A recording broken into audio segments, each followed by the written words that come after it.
Question में क्या दिया हुआ है, तो दिया है, बोल रहा है कि calculate the charge on alpha particle. आपको चार्ज किस पर निकालने बोल रहा है, अल्फा पार्टिकल पर, and given charge on A proton, और प्रोटॉन पर चार्ज कितना दिया, 1.6 इंटू 10⁻⁻19 कूलम। तो जो अल्फा पार्टिकल होता है वो किसके बराबर होता है, हीलियम न्यूक्लियस का। तो हीलियम का एटॉमिक नंबर कितना होता है, 2। दैट मीन्स इसमें इलेक्ट्रॉन का संख्या भी 2 है, या फिर प्रोटॉन की संख्या भी 2 है। हम लोग जानते हैं एटॉमिक नंबर क्या होता है, नंबर ऑफ इलेक्ट्रॉन्स को भी एटॉमिक नंबर बोल सकते हैं, या फिर नंबर ऑफ प्रोटॉन्स को भी। तो हीलियम का एटॉमिक नंबर 2 होता है, दैट मीन्स इसमें इलेक्ट्रॉन का संख्या कितना है, 2, और प्रोटॉन का संख्या भी कितना है, 2। दैट मीन्स हम लोग बोल सकते हैं alpha content 2 electron and 2 proton. तो आपको किस में निकालने बोल रहा है, तो प्रोटॉन का चार्ज दिया तो हम लोग प्रोटॉन के रिस्पेक्ट में निकालेंगे। दैट मीन्स एन का वैल्यू 2 प्रोटॉन होता है, दैट मीन्स एन का वैल्यू कितना हो गया, 2।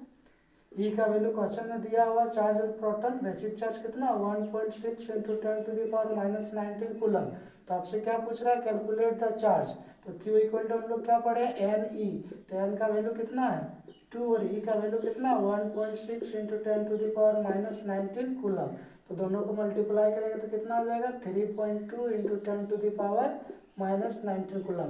दैट मीन्स अल्फा पार्टिकल पर कितना चार्ज होता है, 3.2 इंटू 10⁻⁻19 कूलम।